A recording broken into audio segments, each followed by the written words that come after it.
Welcome to the Chapter 1 podcast, your inside look at the people powering the Charlotte business scene. Real stories, real people, right here in the Queen City. We're here with Carlos Perez of Rock Solid Auto Care. And Carlos, let's start at Chapter 1. Tell me about yourself, where you started. How did you get your way here to Charlotte? Well, I'm originally from Miami and moved up here for the racing, basically. And I moved up here from 2006, so I've been here quite a while. Kind of lost interest in the racing. I always worked as a mechanic in Miami, had a shop down there, and decided to start my own business again. Don't really like working for other people. I actually tried out teaching for a little while at NTI. I taught there for a little while, and didn't really like that. So I went back. I like helping people, and one thing I know is automotive, and I love automotive. So I went back to it, and that's what made me go back and start the business. And we are in Mooresville is where I was living, so I started the business there in Mooresville. Awesome. So I'm from Miami, Florida. I don't know if Marco told you. Born and raised there. I moved here about 7 years ago. Where in Miami did you grow up? I actually lived down south close to Homestead in Cutler Bay. When I was there, it was actually Cutler Ridge. My brother lives in Cutler Bay. We were there when it was Cutler Ridge. My parents are in Palmetto Bay. I was actually just there. Yep. That's awesome. So were you born and raised there? Yeah, pretty much. Yeah, I was born there. Been a while.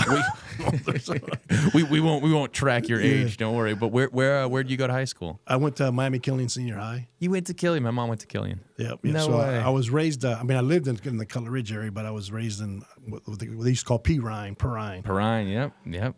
I know the Perrine area. So wait, this is like a sidetrack a little bit, but tell me, what's the thing you missed most about Miami? Honestly, the food and the weather. I do not like the cold here, brother. You are speaking my language. Those but are the two main miss things. The food. I definitely don't miss the prices, and that was the one thing that when I moved here and I bought a house, I was like, oh wow, I can do this, and I can have a yard, and I can do these things. Where as beautiful as Miami is, it's I tell my parents, I'm like, you guys aren't allowed to move, so I can keep coming down here and visiting and having roots here, but I'll take the you can't beat the house beaches there either. Oh, I know. And then people here will tell you, sorry, this is like this is a brief hating on Charlotte moment. Charlotte's great. We love it here. Great business owners, great scene. But the beach is better in Miami. When the realtors come in and they're like, we're 3 hours away from the beach. It's not 20 minutes away from the beach like we were in Miami. So we're not close. So Miami rant over. So you bring yourself, you move here to Charlotte. You're already involved in automotives. Tell me a little bit more about the personal before we kind of dig headfirst into your company. What were some of the other, you said it was racing that brought you here. So was it purely the work side of things? Were there personal sides to why you moved here to Charlotte? What does your life look like outside of what you do? Well, the racing is what brought me here to. I used to race down there in Florida, and so I moved up here obviously because it's Race City, USA. Huge. Yep, so it's huge. That brought me up here, but then once you get to know the insides of it, it's not as much fun as a Saturday night racing deal. So. Anyway, I ended up not going and pursuing that, and went to basically work for other people in the automotive business, figuring, let me get away from owning a business. But I didn't like that. So, like I said, I ended up going to NTI, tried teaching for a little while, didn't like that. So I said, well, I'm going to go back to what I do best, and that is working on cars. I missed working on cars and helping people out. So that's the biggest thing is you're still helping people out. Yeah. So I went back to doing that and started from scratch, actually started from my basement basically, and built up clientele. And then until I can finally go out and open my own shop. Sure. So that's how I started out here. So what were those early phases like? I mean, if I was somebody that was like, hey, I'm good at doing video stuff. I mean, when I started my company, it was hectic those early years of just saying, so now I want to start this company. It wasn't like clients just started pouring in. So what were those early phases like for you? How did that work? I mean, it's kind of scary because you don't know the future, but I have faith. So Sure. I knew it would come. But the one thing I tell everybody when they say they want to go off on their own is it's not easy. Don't think that you're going to vacation whenever you want, and you're going to have all these days off, and you only work half days because you end up working more. You work every day, and your vacations are gone. So it's definitely not an easy thing, but if it's something you want to do, you can do it if you put your time into it, but you definitely got to put your time into it. Yeah. How did you find customers early on? I mean, was it just did it have a lot of success right when you started it up? No, actually, it was pretty tough starting it up.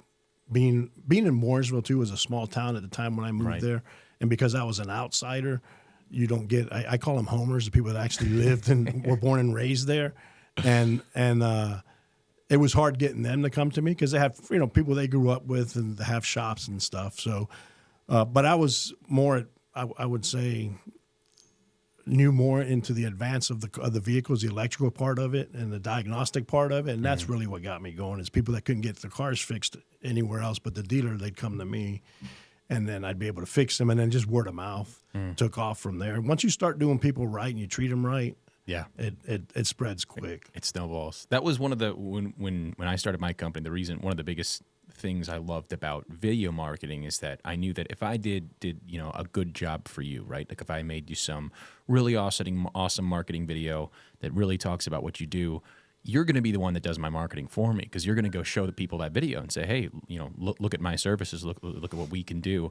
And people are going to see that, but they're also going to see a really, really nice video. They're going to, well, who did that video for you? And so it really is a matter, like you said, of doing a few really good jobs and letting that kind of bring in more of the business.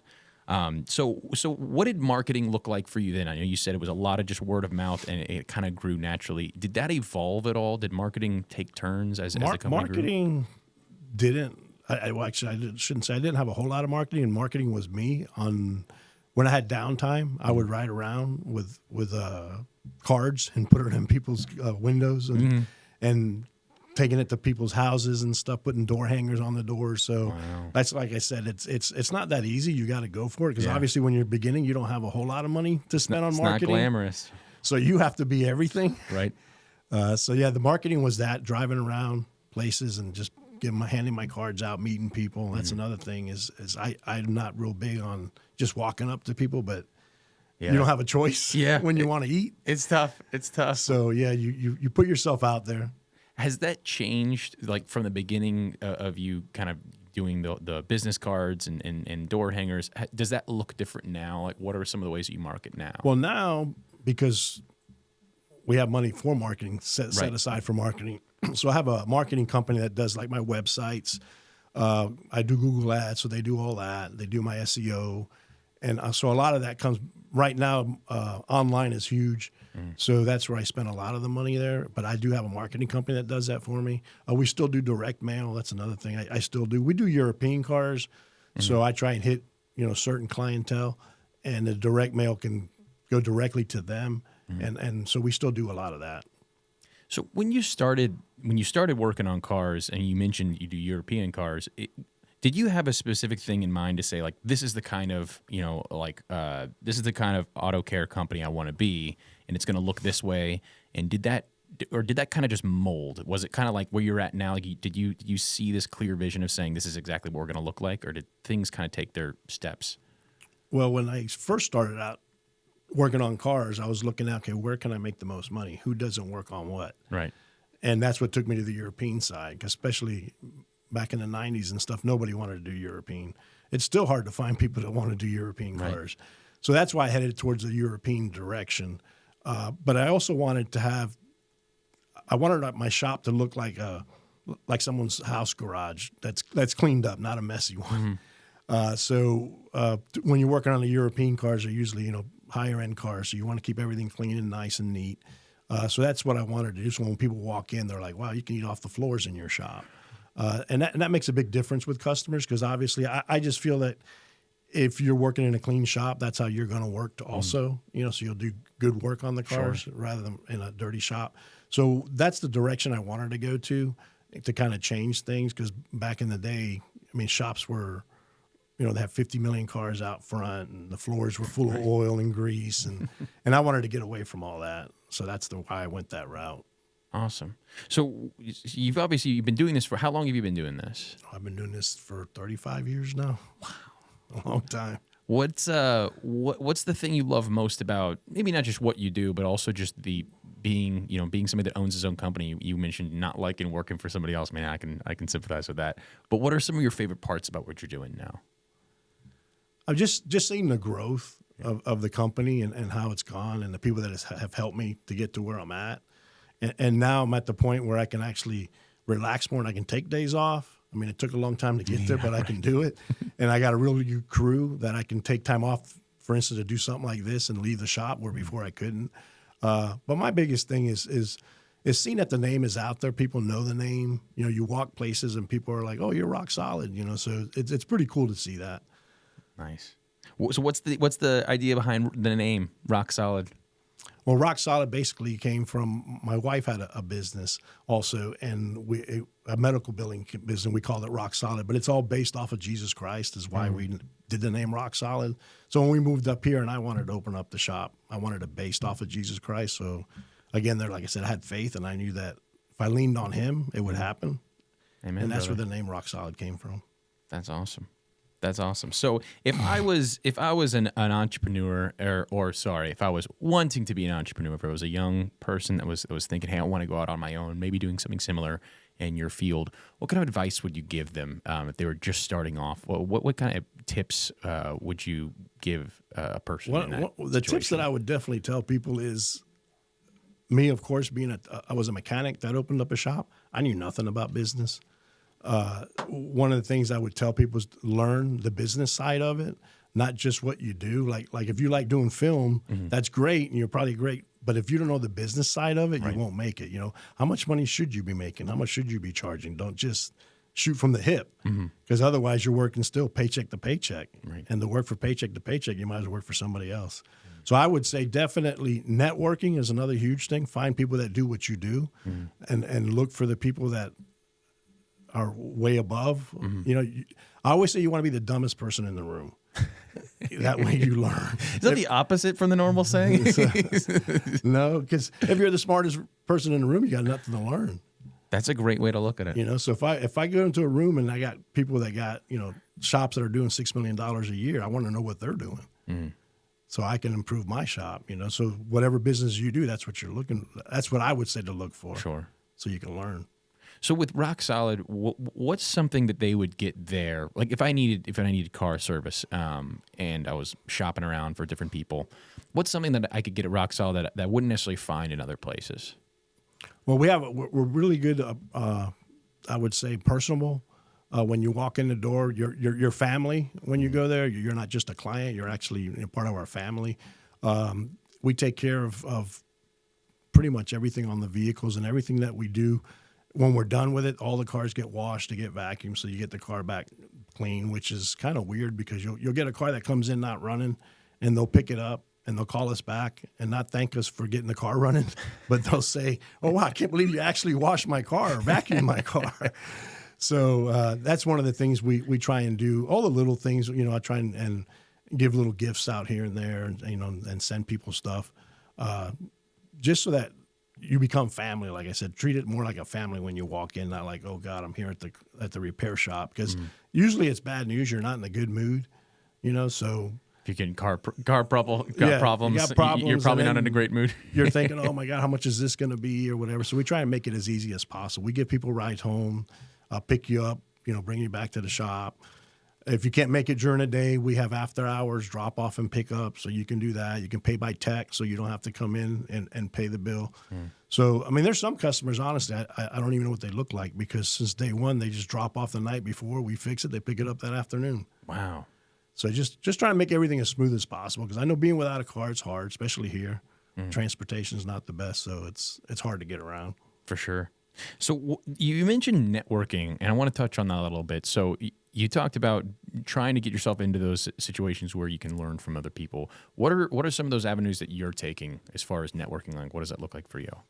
I mean, networking as far as learning business-wise, I try and find things like there's a thing they do here in North Carolina every year. It's called ASTA, and it's an automotive convention, and they have classes, business classes, mechanical classes, and all that. So we take the whole shop there. I take the tech so they can learn mechanical, and I usually take something business or leadership classes, stuff like that.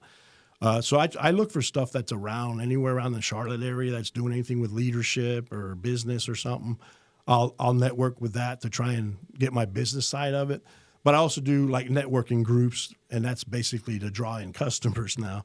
You know, get my name out there with networking groups and get recommendations from other people. So that's the networking works both ways, from the learning side of it and even the business side of it. Sure. So let me rewind a little bit. Why did you choose, like, what got you into automotive? You mentioned racing, but was it that started? Was it just that you were racing and then you slowly learned cars from that? Like, when did you first start getting into cars? No, just when I was young, the interest in cars. And the weird part is, like, when I taught, I used to have students that asked all the time. I came from a family, we didn't even have a toolbox at the house. My dad would hurt himself with a screwdriver. So we didn't have anything of that. But I've always tinkered as a kid, take things apart, put it back together.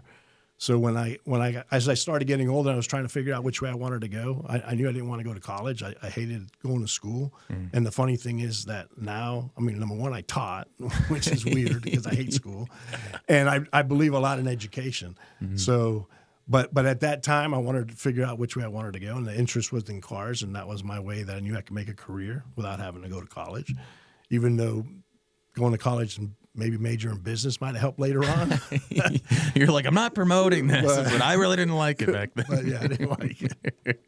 Well, it's funny. I feel like that's the way it works because you mentioned your dad just not being super savvy in that area. My dad's great. He's very, very capable.